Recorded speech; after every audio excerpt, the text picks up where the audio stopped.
Como é que tá meu cabelo? Primeiro. Tá bom, show. Tá arrumadinho? Tá.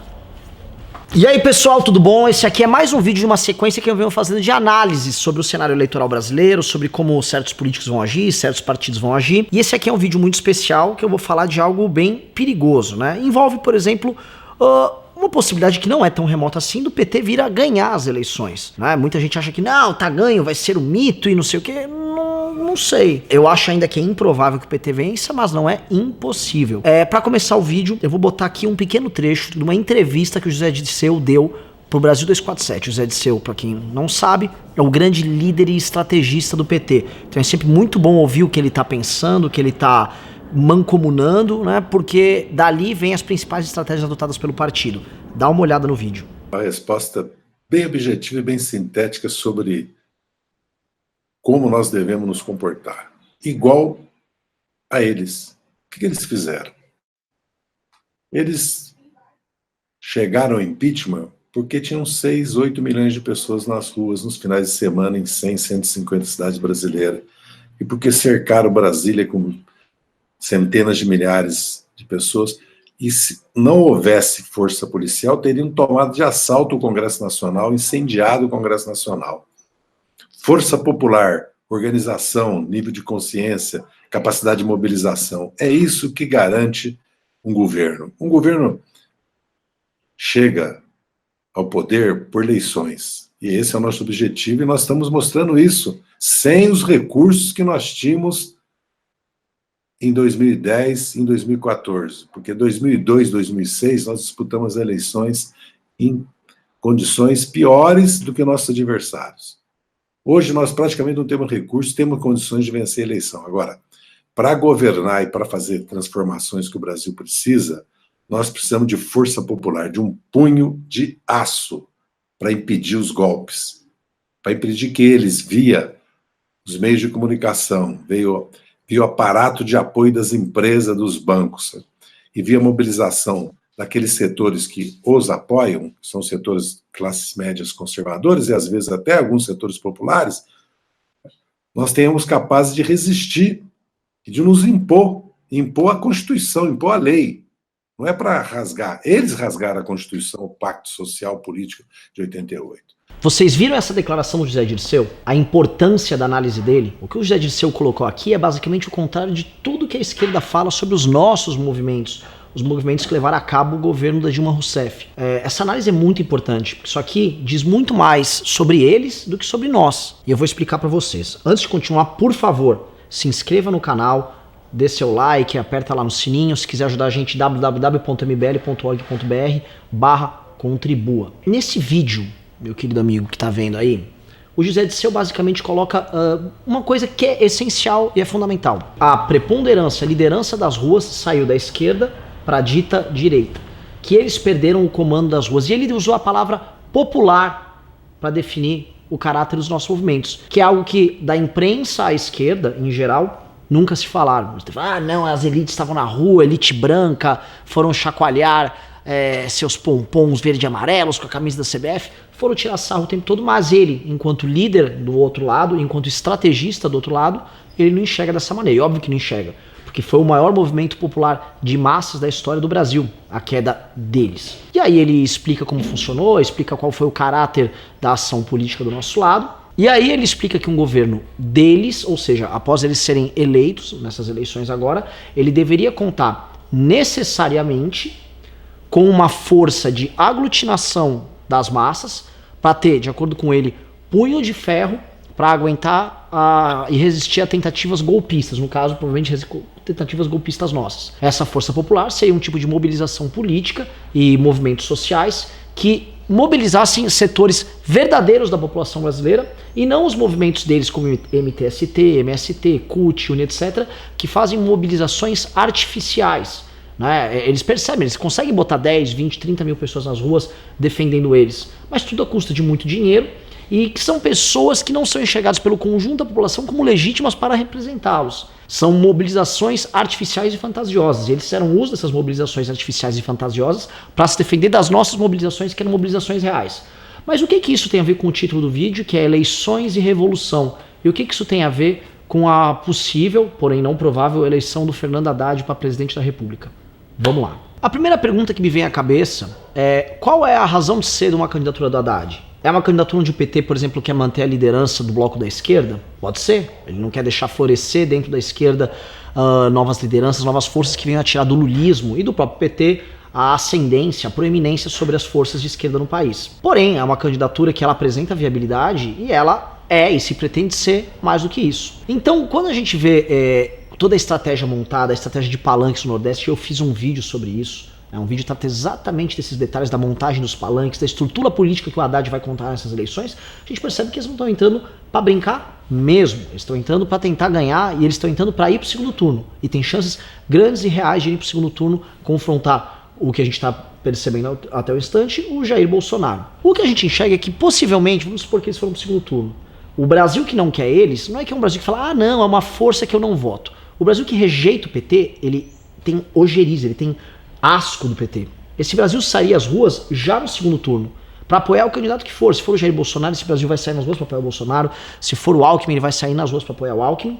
Porém, o tipo de eleitorado que o PT tem, que é um eleitorado sem consciência do processo histórico, sem consciência, sem percepção do momento político do país, ele não vai sair às ruas. Ele simplesmente vai lá e vai ver o Lula e vai apertar 13 e vai votar. Né? Vai lacrar o 13 e vai confirmar, sem muita consciência do fenômeno político ao qual o país está inserido. E pensando apenas em consequências materiais boas que o PT pode trazer para ele, de acordo com a memória afetiva que ele tem do lulismo. E ele não é um eleitor mobilizável, não é um eleitor que vai sair às ruas para defender a candidatura do PT. Então, um lado do Brasil, especialmente o Centro-Sul, esse Centro-Sul já vai às ruas durante o segundo turno. E vamos supor que o Haddad ganhou. O Haddad venceu o Bolsonaro. Logo após a vitória dele vai ser questionada. Os métodos vão ser questionados e as pessoas vão sair às ruas. E a crise política com a gente se encontra hoje, que já é uma crise terrível, e é uma crise que ela está, por causa das eleições, com uma falsa sensação de estabilidade, essa crise vai se agravar. Muito provavelmente os partidos que vão ser eleitos, incluindo os partidos do próprio Centrão, vão entrar sob uma pressão terrível dos próprios eleitores. E mesmo os deputados, por exemplo, eleitos na região norte e nordeste desses partidos do Centrão, vão ficar também reféns de ataques advindos das forças urbanas que existem no norte e nordeste, que são contrárias ao petismo. E ali você vai ter esse deputado sob pressão e as forças legislativas eleitas sob pressão, o que vai aumentar, obviamente, o poder de barganha do Centrão sobre esse eventual novo governo. O que também vai dificultar a formação de um governo sólido. O petismo iria, então, acenar para os mercados, provavelmente ia colocar um cara tipo Meirelles, tanto na Fazenda quanto no Banco Central, para falar, olha, confie em nós, não role fuga de capitais. Só que será que o mercado realmente acredita nisso? Será que o mercado acredita na capacidade do PT de fazer reformas logo nos primeiros meses do mandato? Ao tomar posse, esse Fernando Haddad não vai conseguir solucionar essas questões, muito provavelmente. Dólar vai disparar, a bolsa vai cair, fuga de capitais, mais desemprego, situação fiscal agravada, situação econômica agravada. Segunda coisa, ele vai continuar mantendo o Luiz Inácio Lula da Silva na cadeia. E o eventual apoio do Centrão, será que não vai ser focado, por exemplo, numa construção de um acordão, um eventual acordão que libere eles da pressão exercida pelo Ministério Público, em especial pela Operação Lava Jato? Num cenário desses, o Centrão pode até se aliar, só que as consequências políticas perante as classes médias do país seriam terríveis. E aquelas forças políticas descritas pelo Zé Dirceu iriam novamente à rua. E aí eis a pergunta de ouro, que é a pergunta que meu raciocínio chega exatamente onde o raciocínio do Zé Dirceu chegou. Como eles farão para se defender? Para entender tudo, eu vou pegar uma frase, pensar uma frase dita pelo Fernando Henrique Cardoso, alguns meses atrás, e que descreve bem o momento atual do país. O Fernando Henrique disse, ali, em especial no auge da Revolução Caminhoneira que a gente viu, que ele via condições revolucionárias no país, em especial condições pré-revolucionárias no Brasil. O nível de insatisfação das pessoas era tão grande, somado a uma crise econômica tão grande, somado naquele momento ao aumento no preço dos combustíveis que tornava a vida de todo mundo ainda mais difícil, somado à existência ali de uma potencial vanguarda revolucionária, que seria a força dos caminhoneiros naquele instante, somada também à completa ausência de resposta de vinda do poder estabelecido, que não contava com nenhum tipo de legitimidade por parte da população, ali tinha um caldo revolucionário. E o que a gente viu foi um momento muito grave, muito preocupante dentro da estrutura política brasileira. E as condições estavam dadas para um possível movimento revolucionário ali, extremamente irresponsável, com contornos corporativistas, mas que se não houvesse alguma oposição de certa maneira responsável naquele momento, o MBL cumpriu esse papel, o Vem Pra Rua cumpriu esse papel, a não aderir a uma loucura que estava acontecendo ali, a gente poderia ter sérios problemas institucionais no país.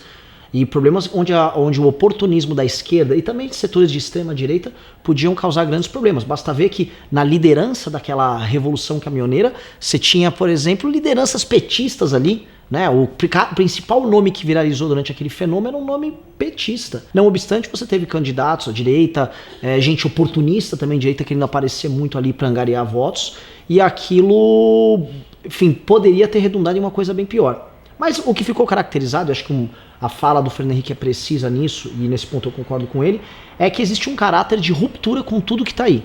E esse caráter de ruptura, ele é caracterizado não na candidatura do petismo.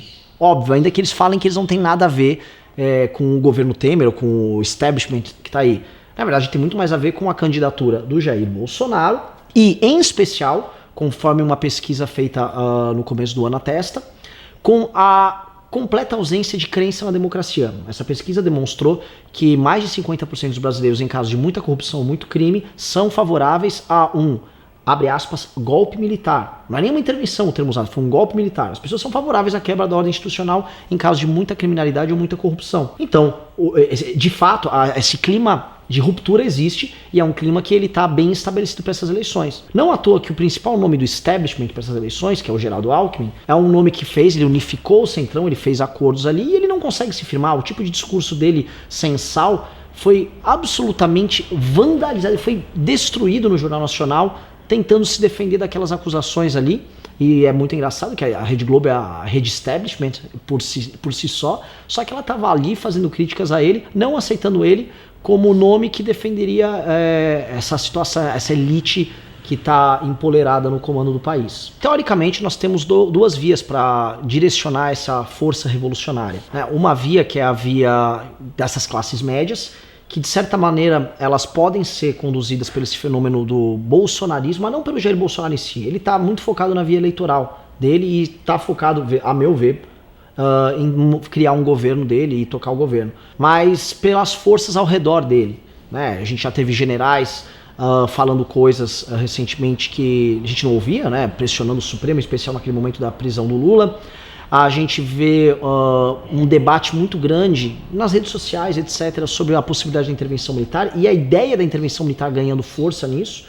E esse tipo de debate, vocês tentam imaginar como ele ganharia força numa eventual eleição do PT. Teoricamente, não há possibilidade do PT liderar esse processo revolucionário ou estabelecer o que o José Dirceu estava falando como essa força das massas populares para defender com um punho de ferro o seu eventual governo.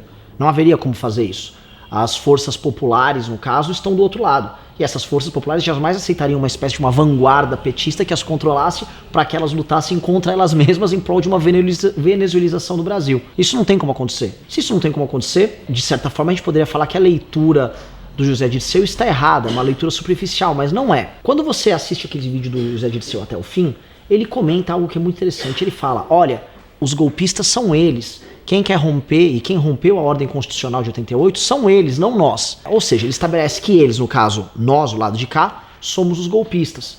E que nós temos essa predisposição em efetuar um golpe, enquanto eles defendem a ordem constitucional estabelecida. O que o Zé Dirceu sabe é, se ele não controla pela legitimidade o nosso lado, ele controla pela polarização. Ou seja, quanto mais forte eles ficam, mais forte, mais ativos o nosso lado fica. Enquanto oposição um ao outro, ele também, de forma dialética, ele também nos controla. E nós também controlamos eles.